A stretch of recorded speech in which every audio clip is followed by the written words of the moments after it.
Hello everyone, welcome back to our channel literary nerds. आज की इस वीडियो में हम इग्नू के हैंड रिटन असाइनमेंट्स के बारे में डिस्कस करने वाले हैं। बहुत सारी वीडियोस पे ये कमेंट्स आ रहे थे कि हमें शीट्स कौन सी यूज करनी है, पेन्स कौन से यूज करने हैं, टैग्स कौन से यूज करने हैं, टाई कैसे करना है, फाइल में देना है या नहीं असाइनमेंट को। तो आई नो असाइनमेंट सबमिशन की लास्ट डेट 30 सितंबर है। आप लोगों को पैनिक करने की बिल्कुल नीड नहीं है। मैंने इन सारे क्वेश्चंस को एक साथ इसी वीडियो में प्रेजेंट कर दिया है। आगे इस वीडियो में आपको इन सारे क्वेश्चंस के आंसर्स मिल जाएंगे। आई विल ट्राई कि मैं आपको जल्दी से जल्दी इन क्वेश्चंस के आंसर्स प्रोवाइड कर दूं इस वीडियो में, ताकि आप भी जल्दी से अपने असाइनमेंट्स प्रिपेयर करना शुरू कर दें if you haven't started yet. आज की इस वीडियो में मैं आपको ये भी दिखाने वाली हूँ कि आपको क्या शीट्स यूज करनी है, पेन्स यूज करने हैं, टैग्स यूज करने हैं, और एक सैंपल दिखाऊंगी जो हमने प्रिपेयर किया हुआ है, पूरा प्रिपेयर्ड। अगर आप ऐसा असाइनमेंट बनाते हैं आपको गारंटीड 80-90 मार्क्स इजीली मिल जाएंगे, कहीं नहीं गए। और रिजेक्शन की तो आप टेंशन ही छोड़ दें। रिजेक्ट तो ये बिल्कुल भी नहीं होगा असाइनमेंट अगर आप इन सबको फॉलो करते हुए बनाएंगे। तो चलिए शुरू करते हैं। सबसे पहला मेजर क्वेश्चन मेरे पास ये आता है वीडियोस पे कि शीट्स कौन सी यूज करनी है, और जो शीट्स जो हम असाइनमेंट की वीडियोस डालते हैं उसमें हमने कौन सी शीट्स यूज कर रखी हैं। तो मैं आपको ये दिखा दूं कि ये प्रैक्टिकल शीट्स भी होती हैं, ये बोथ साइड रूल शीट्स भी होती हैं। ये A4 साइज से थोड़ी सी छोटी शीट्स होती हैं, बट आप ये यूज कर सकते हैं अनलेस एंड अनटिल आपके रीजनल सेंटर या स्टडी सेंटर ने गाइडलाइंस में ये ना मेंशन किया हो कि आपको A4 शीट्स ही यूज करनी है। अगर उन्होंने ऐसा कुछ मेंशन किया है तो आपको A4 शीट्स यूज करनी पड़ेंगी। A4 शीट इस शीट से थोड़ी सी बड़ी होती है, आपको वो ही यूज करनी पड़ेंगी अगर गाइडलाइंस में मेंशन्ड है तो इट इज एडवाइजेबल कि आप गाइडलाइंस पहले देखें और उसके बाद अपनी असाइनमेंट्स बनाने शुरू करें, क्योंकि कुछ स्टडी सेंटर्स ये बोलते हैं कि आपको वन साइड रूल्ड पे और वन साइड प्लेन पे असाइनमेंट्स बनाने हैं। ये शीट्स कुछ ऐसी होती हैं, प्रैक्टिकल शीट्स। आप ये ले सकते हैं। अगर आपकी गाइडलाइंस में मेंशन नहीं है कि A4 शीट यूज करनी है तो आप इस पर 100% असाइनमेंट बना सकते हैं, कोई रिजेक्शन नहीं होगा। इसमें 2 होल्स भी होते हैं टाई करने के लिए असाइनमेंट्स को, तो आप इजीली इनको यूज कर सकते हैं। ये one side plain, one side rule, ये प्रैक्टिकल शीट्स होती हैं। स्टेशनरी शॉप पे आप इजीली अवेलेबल होती हैं। ये स्टेशनरी शॉप पे आप जाके बोल सकते हैं कि प्रैक्टिकल शीट्स चाहिए या फिर बोथ साइड रूल शीट्स चाहिए, तो आप ये शीट्स यूज करके असाइनमेंट बना सकते हैं। देन नेक्स्ट आता है कि ये हमारा एक सैंपल है जो इन्हीं असाइनमेंट शीट्स पे प्रिपेयर्ड है। आप ये देख सकते हैं सेम ही शीट्स यूज करी गई हैं। अब हमें स्टार्ट कैसे करना है। सबसे पहले तो आपको स्केच पेन और एक स्केल की जरूरत पड़ेगी, क्योंकि आपको ये बॉर्डर लाइंस बनानी है जब आप अपना असाइनमेंट स्टार्ट करेंगे। कुछ गाइडलाइंस में ये चीज मेंशन भी होती है कि आपको इतना मार्जिन लीव करना ही है अपने असाइनमेंट में, और जिनमें नहीं भी मेंशन होती, ये मैं आपको बता दूं, प्रेजेंटेशन का सबसे बढ़िया तरीका है। अच्छे मार्क्स मिलते हैं, टीचर्स को प्रेजेंटेबल लगते हैं ये असाइनमेंट्स, वो इम्प्रेस होते हैं और आपको मार्क्स 100% मिलेंगे इससे। तो आपको ये बॉर्डर बनाने हैं 4 साइड्स। आप स्केल के गैप जितना बॉर्डर ले सकते हैं यहाँ पे, और यहाँ पे तो ऑलरेडी बॉर्डर दे रखा होता है। आपको ये बॉर्डर बनाने हैं। आपको सबसे पहले ऊपर हेडिंग लिखनी है, अपना कोर्स कोड लिखना है। कोर्स कोड के बाद आपको कोर्स टाइटल मेंशन करना है। ये एक हिंदी का सैंपल है, आप इंग्लिश में भी सेम ही गाइडलाइंस फॉलो करेंगे, उसमें भी कोई चेंजेस नहीं है। इनफैक्ट संस्कृत के असाइनमेंट में भी आप सेम ही गाइडलाइंस फॉलो करें। आपको सबसे पहले कोर्स कोड लिखना है, देन आपको कोर्स टाइटल लिखना है, उसके बाद आपको भाग लिखना है। भाग क सेक्शन ए, अगर आप इंग्लिश का असाइनमेंट बना रहे हैं आपको सेक्शंस का बिल्कुल ध्यान रखना है और ये मेंशन करना है। ये सारे कुछ छोटे छोटे टिप्स हैं प्रेजेंटेशन के, जिनसे बहुत मेजर इफेक्ट पड़ता है आपके मार्क्स में। तो आपको ये जरूर मेंशन करना है, पहले course code, course title, then section. उसके बाद आते हैं क्वेश्चन नंबर 1। प्रश्न 1 पे आपको ये क्वेश्चन लिखना है। बहुत क्वेश्चंस आते हैं, बहुत कमेंट्स आते हैं कि मैम क्वेश्चन ना लिख के हम क्वेश्चन पेपर अटैच कर दें आगे। तो नहीं, मैं आपको कभी भी ये सजेस्ट नहीं करूंगी कि आप क्वेश्चन पेपर अटैच कर दें। गाइडलाइंस में मेंशन होता है कि पेपर भी अटैच करना है, तो आपको क्वेश्चन पेपर भी अटैच करना है और क्वेश्चंस भी लिखने हैं। पर्सनली लिटरेरी नर्ड्स आपको कभी भी ये सजेस्ट नहीं करेगा, और ना ही हम आपको ऐसे असाइनमेंट्स प्रोवाइड करेंगे जिनमें क्वेश्चंस ना लिखे हों, सिर्फ क्वेश्चन पेपर अटैच्ड हो। बहुत सारे बच्चे अब नीचे कमेंट करके ये भी बोलेंगे कि हमारे असाइनमेंट्स में हमने क्वेश्चंस नहीं लिखे थे, हमें फिर भी बहुत अच्छे मार्क्स मिल गए। वेरी गुड, आपको मिल गए, बट चांसेस होते हैं कि मार्क्स डिडक्ट हो जाए, तो हमें चांस कोई नहीं लेना है इग्नू के उसमें।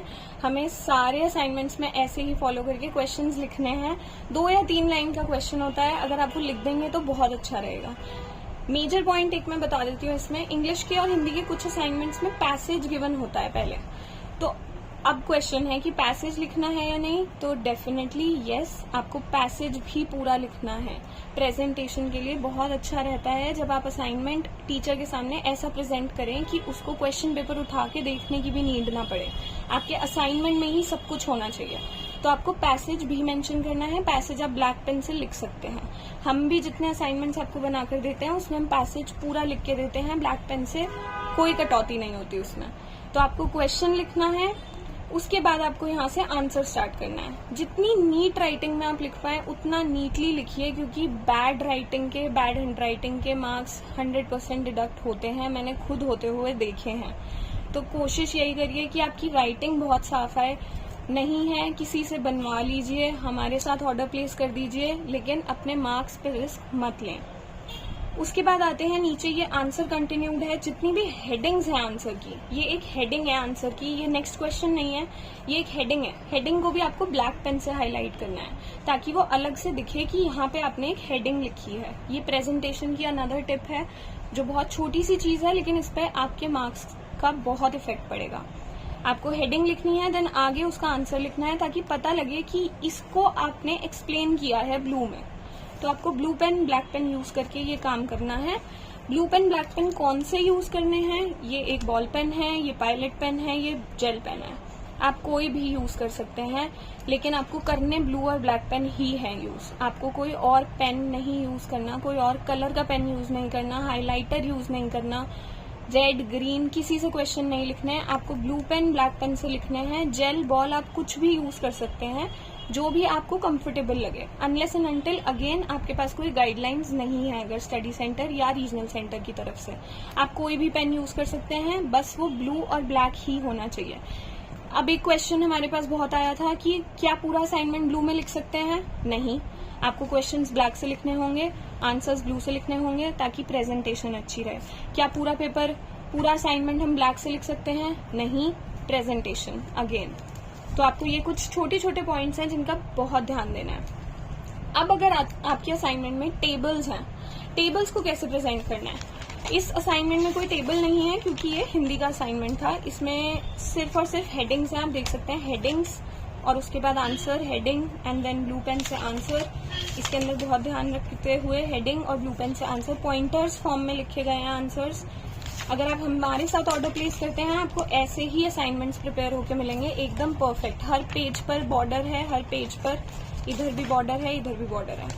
देन अब आते हैं टेबल्स। अगर आपको टेबल्स बनानी है तो आपको पेंसिल स्केल का यूज करना है कंपल्सरीली, क्योंकि टेबल्स अगर आप पेन से बनाते हैं तो वो बहुत अनटाइडी हो जाती हैं, पेन की इंक फैल जाती है। आपको पेंसिल स्केल का यूज करना है। क्वेश्चन यहाँ ये आता है कि पेंसिल स्केल का यूज करके जो अंदर कंटेंट लिखना है वो भी पेंसिल से लिखना है, तो आंसर है नहीं।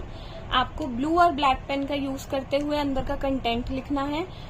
टेबल जो बनानी है, जो लाइंस होती हैं टेबल की, वो आपको पेंसिल और स्केल से बनानी है। हाथ से बनाने की कोशिश ना करें। अगर आपको प्रेजेंटेशन इम्प्रूव करनी है, आप पेंसिल और स्केल का यूज करें। अंदर का कंटेंट आप ब्लैक ब्लू पेन से लिखें, ब्लैक पेन से उसकी हेडिंग्स, ब्लू पेन से उसके अंदर का कंटेंट जो आंसर है। देन आते हैं कि ग्राफ्स। इको के स्टूडेंट्स ये रिलेट कर पाएंगे, एमईसी के सारे ही असाइनमेंट्स में ग्राफ्स होते हैं। मोस्टली हर असाइनमेंट में वो ग्राफ्स देते हैं। आपको ग्राफ्स भी पेंसिल स्केल से ही बनाने हैं, पेन यूज नहीं करना है। सबसे गंदा इंप्रेशन जाता है अगर आपने पेन से बनाए होते हैं। आपको नीटनेस रखनी है, प्रेजेंटेशन को ध्यान में रखते हुए पेंसिल स्केल से टेबल्स और ग्राफ्स दोनों उसी से बनाने हैं। कोई डायग्राम है तो भी उसी से ही बनाने हैं।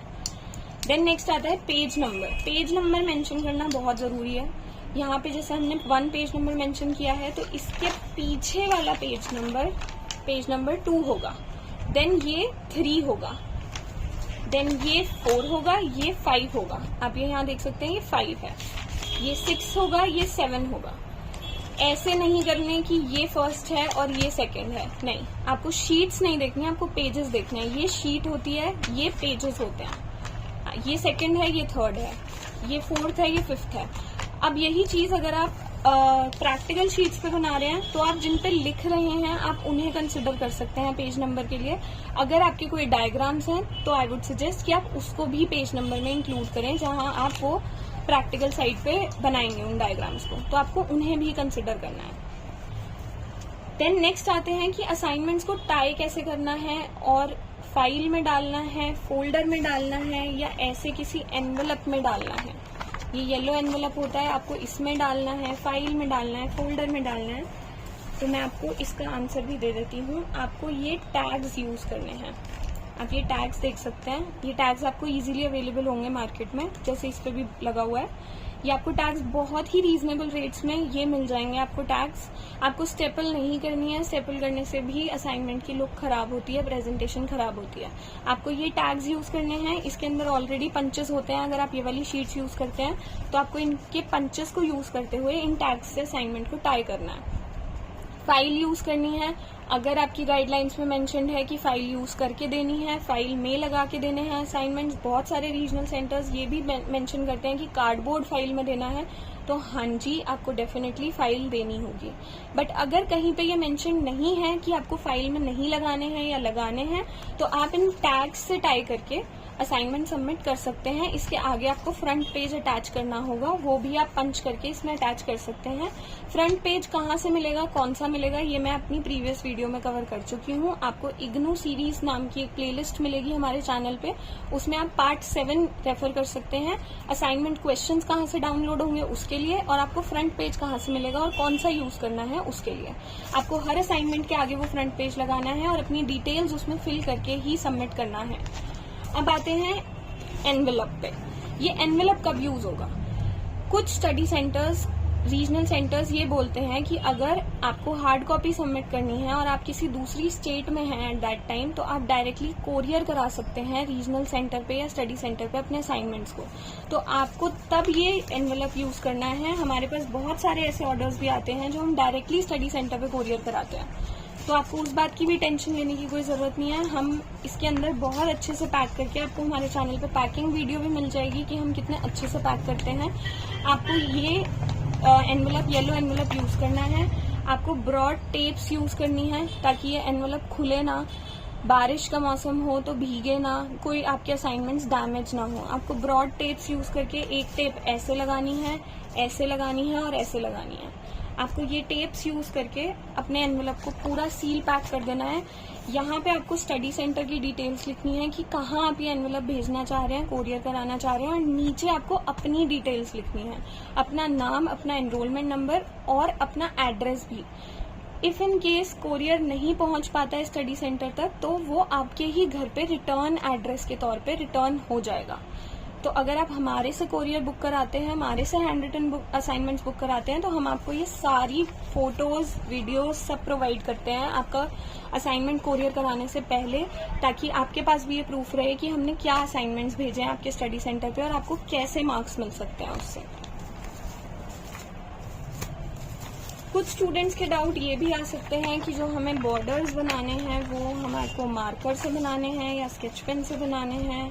तो मार्कर आपको बिल्कुल भी यूज नहीं करना है, आपको स्केच पेन ही यूज करना है, क्योंकि मार्कर आप एक पेज पे यूज करते हैं तो उसका इम्प्रिंट पीछे आता है, वो अनटाइडी लगेगा, वो प्रेजेंटेशन खराब करेगा, और हो सकता है पॉसिबली कि आप यहाँ यूज करें और आपका पीछे का ये जितना भी कंटेंट लिखा हुआ है ये भी ना दिखे। तो इट्स बेटर कि आप हमेशा स्केच पेन यूज करें। ये बहुत ही लाइट चलते हैं और आपको एक प्रेजेंटेशन के तौर पे बहुत अच्छी लुक देते हैं। आप देख सकते हैं यहाँ पे किसी भी पेज पे प्रेजेंटेशन खराब नहीं है और स्केच पेन का पिछले पेज का किसी का इम्प्रिंट नहीं आया है। ये बहुत छोटे छोटे पॉइंट्स हैं जो आपके असाइनमेंट्स को बहुत बेटर कर सकते हैं, बहुत अच्छा बना सकते हैं और आपको मार्क्स दिलवा सकते हैं। अगर आपको हमारे साथ असाइनमेंट्स का ऑर्डर प्लेस करना है, हम hand written assignments hard copy में, सॉफ्ट कॉपी में, दोनों में प्रोवाइड करते हैं। आप अपनी स्क्रीन पर दिए गए 2 नंबर्स पर हमें व्हाट्सएप कर सकते हैं, आपको डेफिनेटली रिप्लाई मिलेगा, आपकी सारी क्वेरीज सॉल्व होंगी जो भी आपको असाइनमेंट से रिलेटेड होंगी। अगर आपको कुछ जनरल क्वेरीज हैं असाइनमेंट से रिलेटेड या किसी और चीज से रिलेटेड इग्नू की, आप इस वीडियो के नीचे कमेंट कर सकते हैं और हम कोशिश करेंगे कि आपको जल्दी से जल्दी रिप्लाई मिले। आज की वीडियो के लिए बस इतना ही। मिलते हैं नेक्स्ट वीडियो में, और आप अपने सजेशंस और फीडबैक भी ड्रॉप कर सकते हैं कमेंट सेक्शन में कि आप नेक्स्ट वीडियो किस टॉपिक पे चाहते हैं या आपको किस चीज में ज्यादा डाउट्स हैं। जितने क्वेश्चंस आएंगे कमेंट्स पे, मैं उन पे नेक्स्ट वीडियो जरूर बनाऊंगी। Thank you.